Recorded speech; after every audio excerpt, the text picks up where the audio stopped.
Bismillahirrahmanirrahim. Assalamualaikum warahmatullahi wabarakatuh.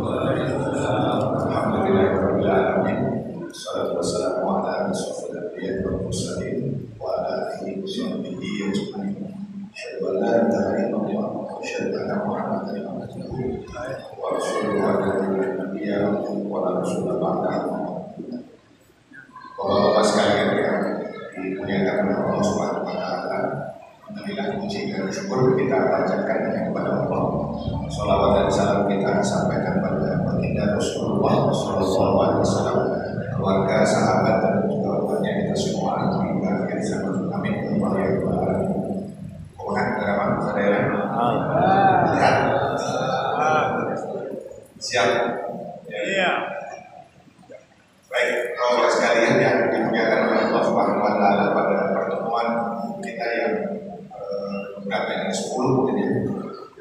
Saya sudah share PDF-nya, mudah-mudahan sudah sampai ke bapak-bapak sekalian di grup melalui Ustaz Ahmad kemarin. Mudah-mudahan nanti bisa ditelaah lebih dalam lagi. Malam hari ini kita masuk kepada topik berikutnya. Setelah kita pekan pertama kemarin membahas tentang masalah baiat, ya, yang intinya adalah bagaimana kemudian para sahabat khususnya yang ada di Madinah melakukan baiat, ya, al-kubro, ya, yang intinya adalah bagaimana mereka mensupport, mendukung ya baginda Rasulullah SAW untuk ya menjadi pemimpin ya bagi mereka. Nah, hari ini setelah proses ya baiat itu dilakukan, maka kemudian kita sampai kepada fase yang sangat penting ya di dalam tahun penanggalan Islam, karena terjadi peristiwa yang terkait dengan hijrah baginda Rasulullah SAW. Ya, kita tahu bahwa sekalian bahwa hari ini kita sudah masuk ke tanggal 19 November 2023 ya, bertepatan dengan hijriahnya tanggal berapa? Apalagi hijriahnya tanggal berapa?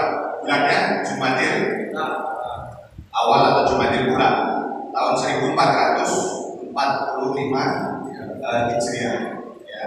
Tanggalnya tanggal 3. Alhamdulillah karena sudah masuk tanggal 3 Jumadil awal atau Jumadil bulan ada di situ. Jadi ini sebentar lagi Pak sudah masuk ya. Setelah Jumadil bulan berarti Jumadil akhir. Setelah itu kemudian Rajab dan kemudian akhirnya nanti masuk ke Syakban. Jadi sudah tinggal 4 bulan lagi Pak, ini conditioning menuju ke bulan Ramadan. Nah, hijrahnya ada dua istilah. Hijriah itu adalah penanggalan, sementara hijrah itu adalah perpindahan. Gitu ya. Jadi di sini ada hubungan. Kata-katanya hampir sama, tetapi kemudian ada perbedaan. Jadi kalau hijriah itu menunjuknya kepada nama penanggalan, ya, yaitu penanggalan hijriah atau didasarkan kepada bulan.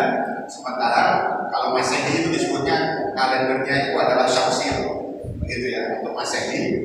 Dan kemudian ditandai ya penanggalan hijriah ini dengan hijrahnya baginda Rasulullah SAW dari Mekah ke Madinah. Ini timeline-nya, peristiwanya dari sejak Rasul lahir, kemudian wahyu pertama sampai kemudian terjadi berbagai ujian untuk dakwah, ya, kemudian terjadi hijrah yang pertama. Ya, yang dilakukan oleh sebagian sahabat atas perintah Rasulullah SAW. Kemudian terjadi tahun duka cita atau yang kita sebut dengan Amrul Wusti kemarin. Ya, jadi wafatnya paman beliau dan istri beliau tercinta Ibunda Khadijah Al-Kubra.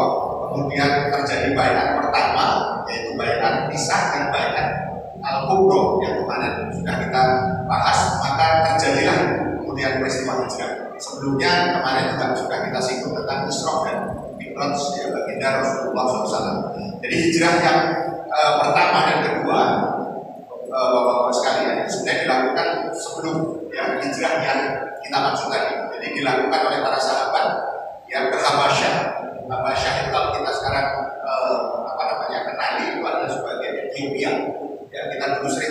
Ethiopia karena persoalan kelaparan, gitu ya. Padahal Ethiopia itu tanah yang subur, gitu ya. Kelaparannya karena penjajahan sebenarnya, ya, karena penjajahan barat. Tempatnya di mana? Kita bisa lihat. Mudah-mudahan ini sudah cukup jelas. Nah, Ethiopia itu sebelah sini, ada di sana Arab Saudi. Nah, kita bisa lihat di dalam kursor ini ada Mekah. Nah, kemudian mereka menyeberang Laut Merah pada saat hijrah yang pertama, ya, oleh para sahabat tadi, ya, menuju ke Eritrea dan kemudian masuk ke Ethiopia. Nah, di Ethiopia inilah sebenarnya yang kemudian nanti ada seorang penguasa Nasrani, ya, yang disebut atau yang bernama Najasyi. Ya, mereka intinya para sahabat itu karena tekanan yang begitu luar biasa, mereka kemudian melakukan hijrah atas perintah Rasulullah SAW. Jadi kalau dilihat dari sisi ini, maka peristiwa hijrah yang pertama itu dilakukan oleh para sahabat tadi, ya, dari Mekah, ya, menuju ke Ethiopia tadi itu, ya, yang kemudian dipimpin oleh, ya, Ja'far, ya, bin Abi Thalib, ya, saudara daripada Ali bin Abi Thalib, ya, di sana. Ya, nah, ini tempat yang disebut nanti, ya, sebagai kekuasaan daripada Raja Najasyi, ya, kurang lebih sekitar tahun 615. Ini salah satu penanda masjidnya Pak hari ini. Jadi kalau kita ke tempat ini yang disebut dengan masjid, ya, yang menjadi penanda. Disitulah tempat dari para sahabat-sahabat tadi itu menjejakkan kaki dan kemudian diterima di sana sebagai bagian daripada masyarakat yang dilindungi pada saat itu. Ini sudut pandang masjidnya yang lain. Nah, ini peristiwa yang pertama. Kemudian peristiwa sebelumnya kita sudah sampaikan tadi, ada Baiat Aqabah yang pertama dan yang kedua. Dan kemudian yang kedua, sebelum baginda Rasul melakukan hijrah, sahabat-sahabat yang senior itu sudah juga terdahului. Salah satunya adalah Umar bin Khattab. Nah, ini cerita menarik kalau Umar bin Khattab, kalau sahabat-sahabat yang lain banyak yang sembunyi-sembunyi, gitu. Sahabat Umar bin Khattab itu malah menantang, gitu. Siapa yang mau jadi istrinya jadi janda, nah, gitu bahasanya begitu langsung. Gitu. Karena tidak ada yang berani menghalang. Kalau sudah Umar bin Khattab yang bicara ke yang lain karena lemah, ya biasanya yang dikerjain, gitu. Sekarang ini yang lemah dibully, gitu. Itu yang sering terjadi. Ya, sampai kemudian terjadi apa yang kemudian kita sebut di malam hijrah itu, bahwa sekalian makar dari orang-orang kafir, ya, untuk membunuh baginda Rasulullah SAW, karena mereka sudah tidak lagi menemukan cara untuk menghalangi dakwahnya Nabi. Bagaimana? Kita masih ingat cerita sebelumnya, di boykot 3 tahun saja. Beliau tidak pernah kemudian menunggu. Beliau tetap menjalankan aktivitas ibadah. Bahkan ditawar dengan harta, wanita, dan tahta. Beliau kemudian juga tidak peduli. Gitu ya. Sekarang ini orang kalau sudah ditawar itu biasanya dihargai. Jadi orang itu sekarang ada yang dihormati, ada yang dihargai. Gitu ya. Makanya pada saat itu mereka sudah pada puncak di mana tidak ada lagi jalan kecuali membunuh orang. Gitu. Nah, dilakukanlah time-nya itu, time waktu pelaksanaannya itu adalah pada malam hijrah itu, yang kemudian ini diabadikan di dalam surat Al-Anfal ayat 30. Wa yaqulu bikal ladzina kafaru liyuthbituka aw yaqtuluka aw yukhrijuka wa yaquluna wa yaqulullah wallahu khairul makirin. Dan ingatlah ketika orang-orang kafir Quraisy memikirkan tipu daya terhadap Muhammad untuk menangkap satu, ya, upaya-upayanya tadi, kemudian memenjarakan, ya, atau membunuh, atau kemudian mengusir, gitu ya. Nah, mereka orang-orang kafir itu punya makar, tetapi Allah menggagalkan tipu daya mereka, dan Allah sebaik-baiknya membalas tipu daya. Maka singkat cerita, kita bisa melihat bagaimana kemudian hijrahnya Rasulullah SAW ini tidak main-main, ya, dan juga sekaligus menepis anggapan bahwa Rasul itu takut mati sehingga akhirnya bukan, kalau bahasa populernya, kabur. Tidak, Rasul itu hijrah karena perintah dari Allah Subhanahu wa Ta'ala. Karena Rasul itu orang yang paling berani. Beliau sendiri yang menyebarkan Islam saja, tidak ada yang kemudian beliau takuti. kecuali Allah Subhanahu wa Ta'ala. Maka terjadilah proses hijrah, ya. Dan rutenya Bapak-bapak sekalian, kita bisa lihat dari sini. Ini ada dua warna yang kemudian penting untuk kita garis bawahi. Jadi ketika rute Mekah Madinah hari ini Bapak-bapak sekalian, itu kalau pakai bus, ya jalannya sekelas tol, gitu. Ya, ini langsung dari baru pulang dari Mekah ke Madinah, ya. Kira-kira itu 5 jam. 5 jam itu kira-kira Bandung mana? Bandung Jakarta 3 jam. Itu kira-kira ya sampai mana? Cirebon. Cirebon sekarang pakai sesudah 2 jam. 5 jam Pak kurang lebih sekarang kalau pakai kereta cepat. Ya kalau dari Mekah ke Madinah itu saya kira tinggal sekitar 2 jam aja sekarang. Jadi udah enggak terlalu lama. Tapi Pak waktu itu ya jalan itu kurang lebih sekitar 500 km plus minus. Nah jalur yang merah itu Pak, itu jalur yang umum. Ya jalur yang umum. Nah jalur yang hijau itu adalah jalur atau rute dari baginda Rasulullah SAW untuk kemudian melakukan proses perjalanan. Jadi zigzag istilahnya di situ kita bisa lihat gitu. Jadi tidak mengikuti jalan yang umum yang ada di situ. Begitu ya. Dan waktunya itu kita lihat dimulai dari beliau keluar rumah, ya, kemudian orang-orang yang mendukung rumah beliau itu ternyata mendapatkan esok harinya karena mereka ternyata ya ditidurkan oleh Allah Subhanahu wa Ta'ala, dan Ali bin Abi Thalib itu menggantikan posisi tidur beliau, sehingga ketika pagi-pagi mereka mau memasuki ya rumah baginda Rasul, tidak lagi sudah didapatkan beliau karena malam itu beliau sudah keluar. Dan bersama Abu Bakar itu menuju ke Gua Sur, ya bukan Gua Hira tapi Gua Sur. Sementara raduan beliau itu diisi oleh Ali bin Abi Thalib dan orang-orang kafir tidak jadi untuk melakukan tadi pembunuhan. Jadi gagal maling, nah gitu kan. Itu jadi tidak berhasil mereka kemudian lakukan itu. Nah, rutenya ini Pak, dimulainya kita bisa lihat di situ, ya tanggal 26 Safar. Maka penting bagi kita nanti untuk memahami kalender Hijriah, biar kita kebayang waktunya di dalam penanggalan Hijriah. Tanggal 26 Safar itu kira-kira tanggal 9 September 622. Jadi hijrahnya baginda Rasul itu adalah 622 Masehi, tanggal 9 September.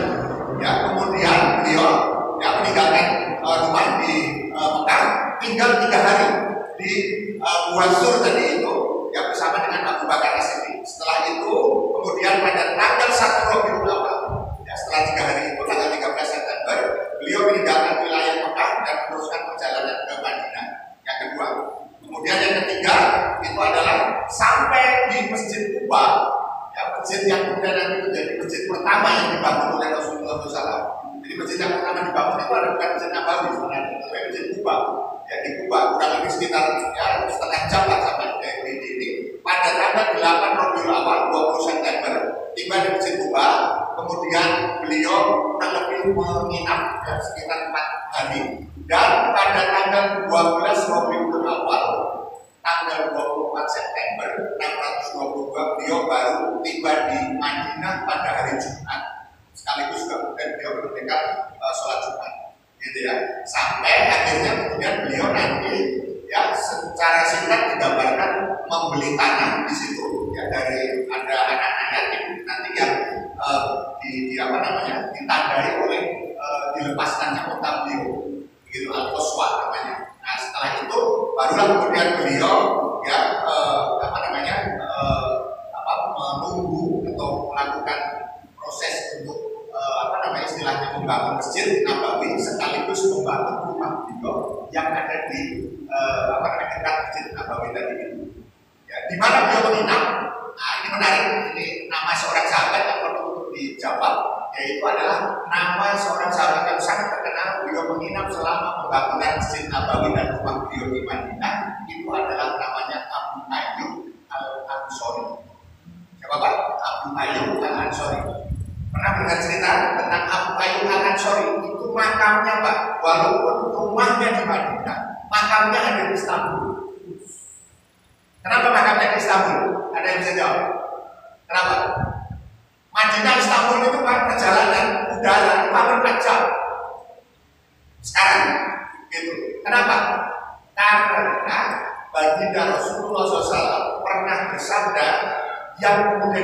para sahabat, termasuk Abu Ayyub Al-Ansori, dan dengan itu pula mereka kemudian berusaha melakukan apa yang diisi dari hadis Nabi Muhammad SAW. Apa bunyi hadisnya Pak? Kurang lebih di dalam satu riwayat itu disampaikan sahabat itu berkumpul dengan Nabi, kemudian mereka bertanya, ayyuhal madinataini tuftahu awalan ya Rasul. Dari dua kota ya Rasul, mana yang akan ditaklukkan terlebih dahulu? Ini persoalannya belum ditaklukkan, tapi sahabat sudah berpikir jauh ke depan. Dari dua kota itu, Konstantinia, Aurumia. Konstantinia itu Konstantinopel, yang ibu kota dari Romawi Timur. Romawi itu ada dua, Romawi Timur dan Romawi Barat. Rumia itu Roma sekarang. Jadi kalau kita ke Italia, itu ada ibu kota namanya Roma. Nah, ada di Roma itu Pak, itu sebuah negara, tapi negaranya kecil. Gitu. Penduduknya juga kurang dari 1.000. Itu yang namanya Vatikan sekarang itu. Jadi Vatikan itu Pak, itu adalah nama negara sebenarnya. Maka biasanya kalau ada duta besar, biasanya itu merangkap duta besar untuk Italia sekaligus untuk kerajaan Vatikan. Biasanya disebut dengan kerajaan Vatikan. Disitulah Paus, bukan lupa ya, Paus. Paus itu kemudian ada di situ, gitu ya. Yang kemudian kita kenal sebagai pemimpin tertinggi dari agama Katolik. Nah, yang dimaksud Roma itu sebenarnya di situ. Nah, Rasul menjawab, ya, pertanyaan sahabat tadi. Madinatu Heraklius tuftah awal. Kotanya Heraklius, yaitu Konstantinopel, itulah yang kemudian ditaklukkan terlebih dahulu. Dari sini Pak, ekspedisi jihad fisabilillah itu dimulai sejak kemudian mereka para sahabat itu kemudian mendengar itu. Dimulai salah satunya adalah oleh sahabat Abu Ayyub Al-Ansori, padahal pada saat itu usia beliau itu sudah lebih dari 70 tahun. Untuk mengupayakan menaklukkan Konstantinopel. Beliau belum berhasil. Menjelang wafatnya beliau kemudian bilang kepada para sahabat, pada tentara pada saat itu, kalau saya meninggal, tolong jenazah saya jangan dibawa kembali ke Madinah, karena saya yakin ada yang pasti akan menaklukkan kota ini sesuai dengan apa yang berlaku atau yang diinformasikan oleh Rasulullah SAW. Makanya kemudian kalau bapak-bapak sekalian di Istanbul hari ini, itu ada makam dari sahabat Abu Ayyub Al-Ansori yang sebaiknya dikunjungi, agar kemudian nanti kita menemukan umur 70 tahun Pak, tidak naik kereta, tidak naik pesawat, tapi naik onta itu menuju ke Istanbul. Coba bayangkan, lewat jalan darat, dan akhirnya baru tertaklukkan. Itu adalah kurang lebih 825 tahun setelah hadis tersebut disampaikan. Jadi ketika masa Sultan Al-Fatih pada tahun 1453 Masehi. Jadi tahun hijrah tadi 622, tahun penaklukan daripada Istanbul dan Konstantinopel, dan nanti diubah menjadi namanya Istanbul, itu adalah 1455. Jadi kisah Abu Ayyub ini kalau dirincikan insya Allah panjang. Nah, kita lihat sekarang nampak jelas rutenya. Pertama Gua Sur, ya, di Jabal Sur selama 3 hari bapak-bapak sekalian itu beliau ditemani dengan Abu Bakar di sini. Ya, pada saat itu adalah malam Jumat, malam Sabtu dan malam Ahad, dibantu oleh putra daripada Abdullah, putra dari Abu Bakar, yaitu Abdullah bin Abu Bakar. Ya, kemudian dibantu pula juga oleh Amir bin Fuhairah, membatalkan kambing untuk memberikan susu, maksudnya untuk memberikan support logistik kepada kedua orang tersebut dan mengharuskan jejak. Jadi mereka datang itu kan ada jejaknya itu Pak, menuju ke Gua Sur, pulangnya diharus lagi. Jadi itu cerdasnya, ya, simpel tapi cerdas, gitu ya. Jadi dari Amir bin Fuhairah ini jadi tidak ketahuan bahwa selama 3 hari itu dia naik ke atas, gitu. Ada yang sudah ke Gua Sur? Ada yang ke Gua Sur? Nah, diabadikan bapak-bapak sekalian di surah At-Taubah ayat 40, di mana di situ ketika orang-orang kafir itu sudah dekat sekali dengan Gua Sur, maka pada saat itu Abu Bakar masih di dalam keadaan yang begitu khawatir, tetapi kemudian Rasul berikan satu penguat, la tahzan innallaha ma'ana. Ya, jangan khawatir wahai Abu Bakar, karena sesungguhnya Allah bersama kita. Jadi kalau bapak-bapak kita semua dalam keadaan khawatir menghadapi berbagai masalah, salah satu ayat yang mengingatkan kita ya untuk tidak pernah khawatir karena Allah bersama kita adalah ayat surah At-Taubah ayat 40. Ya. Nah ini lihat bedanya bapak sekalian. Ini kita kebayang naik ke atas. Biasanya bus kalau perjalanan juga di bawah. Kemarin naik kan, ke atas, nggak naik.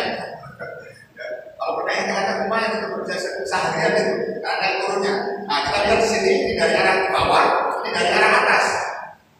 Nah ini pintu buat yang asli itu di sebelah sini karena ada pintu buatan di sini. Nah ini bentuknya seperti ini. Ini foto-fotonya ada beberapa perubahan.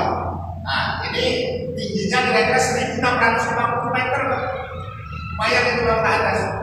Kalau yang hobi naik gunung, ya lumayan lah 1.650 yang ada di situ. Ini sudah ada sedikit perbaikan, dibolongin gitu agar-agar ini tempatnya di bagian dalam, ini agak keluar masuk, ini keluar lagi. Nah ini penandanya, ya masya Allah, tabarakallah, luar masuk.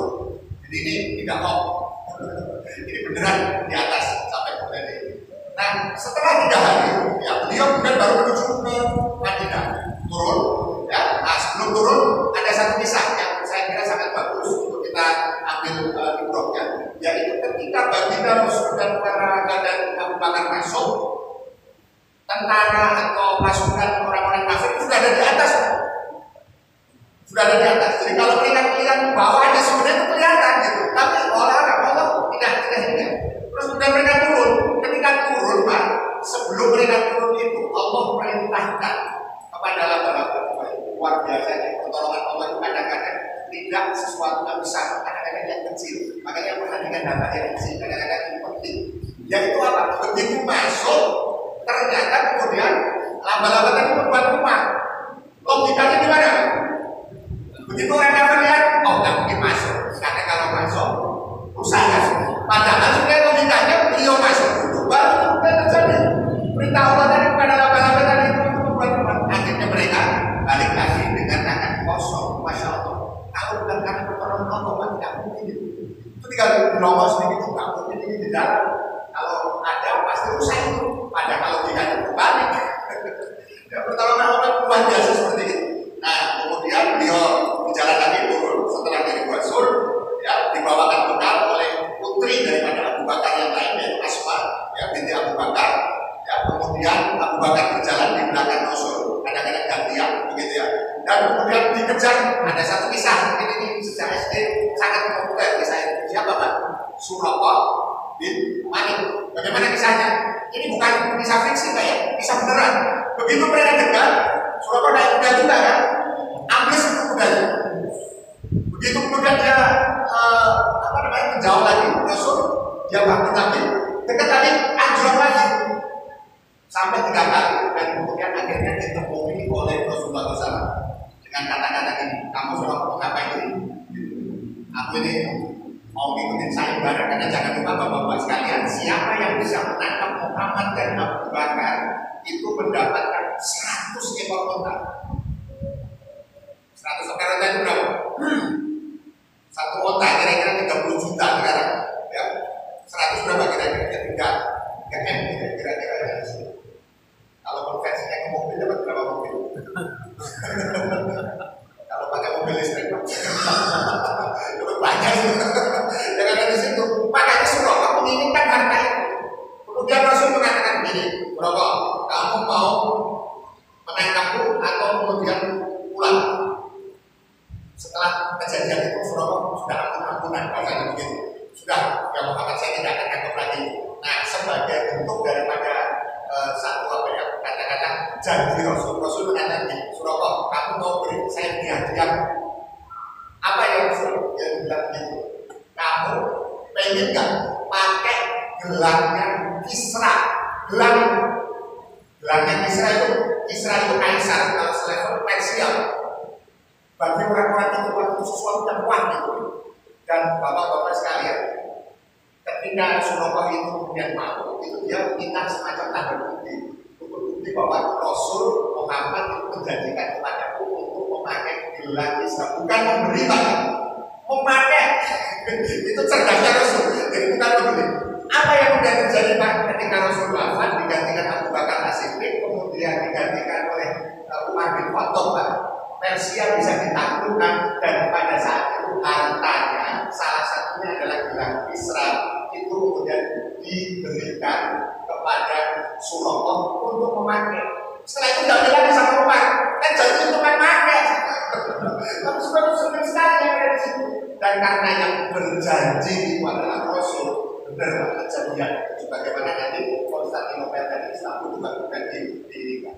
Nah setelah itu sampai di Kuba hari Senin 8 Rabiul Awal, tinggal di rumah Kulsum ya bin Al-Hadam selama 4 hari. Beliau mendirikan masjid Kuba, masjid pertama yang dibangun atas dasar takwa. Ini diabadikan di surat At-Taubah ayat 108 109. Masjid Kuba tempo dulu Pak. Nah ini masjidnya sekarang. Nah, banyak burung merpati yang ada di sini. Nah, sampai kemudian di Madinah itu hari Jumat tanggal 12 Rabiul Awal ya 622 beliau melepaskan untanya yaitu Al-Qaswa dan kemudian beliau membiarkan unta itu diam sampai berhenti. Disitulah kemudian nanti didirikan rumah beliau dan di sebelah rumah beliau itu nanti namanya sekarang kita sebut sebagai Masjid Nabawi. Ya, selama proses pembangunan beliau tinggal di rumah tadi Abu Ayyub Al-Ansori. Masjidnya bagaimana Pak? Jangan membayangkan seperti masjid Abu Bakar saat itu. Masjidnya kayak gini Pak. Coba bayangkan, dahsyat kan? Masjid Al-Aqsa Pak di Palestina itu juga kayak begini, hanya kontak itu saja. Karena yang dimaksud masjid itu yang penting syaratnya satu ada batasnya, yang kedua ada arahnya menuju kemana. Gitu ya. Dan kemudian nanti ada hal-hal yang terkait dengan apa batas-batas dengan tempat lain yang ada di situ. Nah, rumah Nabi Pak itu ini di sebelah kanan ya, yang ada di sini di kursornya. Nah, kalau kita lihat, mari kita sangat bersyukur rumah kita saya yakin Pak, saya yakin pasti lebih baik dari Pak Rasul. Gitu. Tapi belum tentu rumah kita itu seperti yang dikatakan Rasul baik di jannah. Nah, rumahnya kayak begini Pak. Gimana? Kira-kira masih belum bersyukur? Rumah yang Bapak miliki saya yakin ya, mau rumah sendiri atau kontrak sekalipun pasti begini. Nah ini tempatnya ya, itu lebih kecil lagi. Kemudian ini diambil dari atas setelah beliau dimakamkan. Nah nanti jajaran 3 itu beliau, kemudian Abu Bakar, kemudian nanti Umar bin Khattab yang kemudian kita kenal sekarang itu biasanya nanti setelah ini ada Raudhah ya, kalau kita kenal Babi itu karpetnya yang hijau.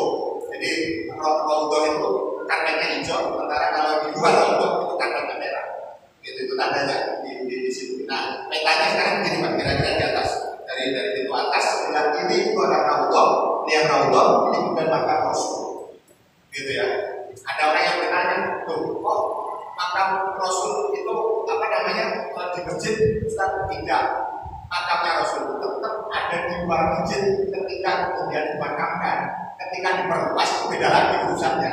Jadi Rasul tidak dimakamkan di masjid, gitu ya. Makam Rasul itu adalah di rumah ibunda Aisyah radhiyallahu anha di luar masjidnya tadi.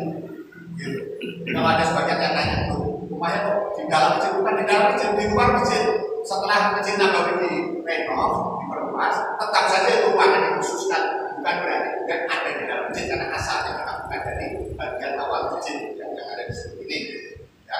Nah, langkah strategis yang beliau lakukan setelah hijrah itu, Bapak-bapak sekalian, itu ada 4. Satu adalah membangun Masjid Nabawi sebagai pusat peradaban. Jadi di mana-mana masjid itu adalah menjadi center.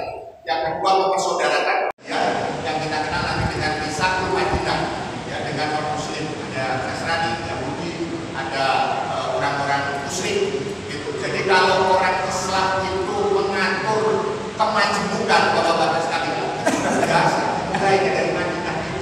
Jadi jangan pernah mengatakan, ada sebagian orang yang mengatakan, loh kok diterapkan Islam, kita kan majemuk. Dari manapun masyarakat itu pasti majemuk Pak. Beragam bineka. Yang menjadi persoalan adalah apakah aturan yang mengatur itu adil atau tidak. Kalau kita bicara adil, maka satu-satunya yang aturan adil itu pasti dari Allah Subhanahu wa Ta'ala. Jadi jangan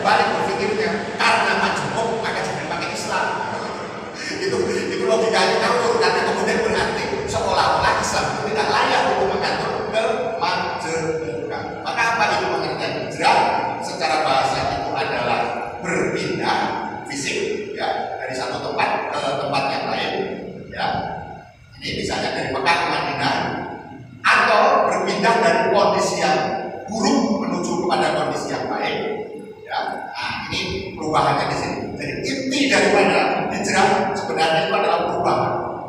Ya, perubahan menuju apa?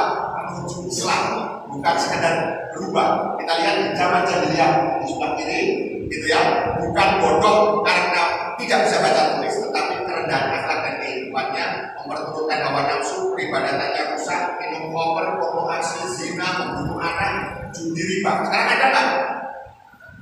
Ada nggak? Ada. Sebelah kanan Pak, itu hijrahnya terhormat, mulia martabatnya, hidupnya standarnya halal haram, peribadatannya bebas syirik, akadnya cemerlang, nasabnya terjaga, generasinya soleh-solehah, kehidupannya penuh dengan barokah. Itu inti esensi daripada hijrah. Itu yang disebut dengan baldatun thayyibatun wa rabbun. Balda, negeri thayyibah yang baik, rabbun adalah Rabb atau Tuhan Allah. Jadi negeri yang penuh dengan kebaikan ada dalam ampunan Allah Subhanahu wa Ta'ala. Nah, para ulama definisikan secara makna bahasa memang hijrah itu berpindah, tetapi secara istilah itu adalah berpindah dari darul kufur menuju darul Islam. Apa darul kufur? Negara yang menerapkan kufur dan keamanannya tidak dijamin oleh kaum muslimin. Di mana itu? Di Mekah saat itu. Di mana kemudian darul Islam? Itu adalah negara yang menerapkan hukum Islam dan keamanan itu dijamin oleh kaum muslimin. Di mana itu? Di Madinah. Jadi hijrah itu tidak sekedar individu, tetapi juga bukan sekedar kelompok, tetapi adalah bagian dari perubahan masyarakat secara keseluruhan. Maka ada yang ingin disampaikan kira-kira? Cukup sampai di situ. Nah, maka silakan kalau ada yang disampaikan, masih ada waktu sedikit sebelum waktu isya 75 ya, 75 ya. Maka kalau ada yang disampaikan, kami persilakan. Jadi poin pentingnya adalah bahwa hijrah dari Rasulullah Shallallahu Alaihi Wasallam itu adalah bukan karena takut, tetapi karena kemudian perintah dari Allah Subhanahu Wa Taala. Maka kalau ada yang disampaikan, silakan. Kalau mau menambahkan, silakan.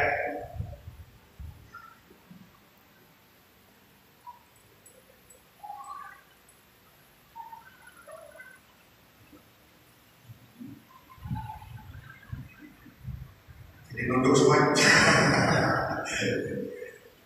Silakan kalau ada yang mau disampaikan, kami persilakan.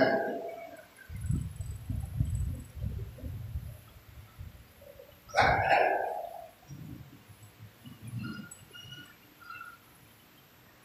Tidak ada? Baik, kalau tidak ada, saya ingin tambahkan sebelum ditutup bahwa dengan itu Bapak sekalian, maka hijrahnya Rasul itu menandai sebuah perubahan yang sangat mendasar. Karena pada saat itu ya terjadi perubahan yang sangat-sangat fundamental. Ya. Mekah itu ternyata tidak kondusif. Ya, karena kemudian penolakan tadi. Tapi Madinah Bapak sekalian itu ternyata kemudian kondusif dan kemudian di situ dibangun masyarakat yang baru. Ya, yang di 4 pilar tadi itu. Ya, jadi satu membangun masjid, yang kedua adalah mempersaudarakan muhajirin dengan ansor, kemudian yang ketiga itu adalah membuat misak al-Madinah, ya perjanjian atau piagam Madinah, dan yang keempat itu mempersiapkan ya kondisi militer. Saya ingin memberikan catatan sedikit terkait dengan Yahudi, gitu ya. Saya ingin katakan kalau hari ini saudara-saudara kita sudah memasuki hari ke-36 kurang lebih. Dan belum ada tanda-tanda bahwa Gaza akan bisa ditakutkan. Ini yang paling penting. Tapi saya ingin katakan bahwa ya apa yang terjadi di Gaza itu sebenarnya sekali lagi menunjukkan bahwa Yahudi itu khususnya yang Zionis, karena tidak semua Yahudi Zionis, tapi umumnya yang menyetujui negara Israel itu pasti Zionis, gitu ya. Itu ternyata sebenarnya tidak ada apa-apanya. Coba Bapak bayangkan. Kita sudah minta kepada seluruh negeri-negeri Arab, mulai dari Mesir, kalau dari bawah, Yordania, Arab Saudi, sampai kemudian ke Suriah, tidak ada yang membantu ya saudara-saudara kita di Gaza. Yang membantu hanya Hamas. Ya, sementara kemudian kekuatan Hamas itu bukan negara. Kekuatan Hamas itu tetap adalah kelompok. Lebanon itu adalah Hizbullah, ya itu juga kelompok. Belakangan ada kemudian dari Yaman, Houthi, itu juga kelompok. Nah, kita ingin katakan sebenarnya kan kekuatan yang tidak ada apa-apa kecuali dia di backup oleh negara-negara yang lebih besar dalam hal ini Amerika. Makanya jangan heran kalau si Joe Biden itu presiden Amerika, walaupun Pak Jokowi kemarin sudah jauh-jauh datang, cuek aja kan dia.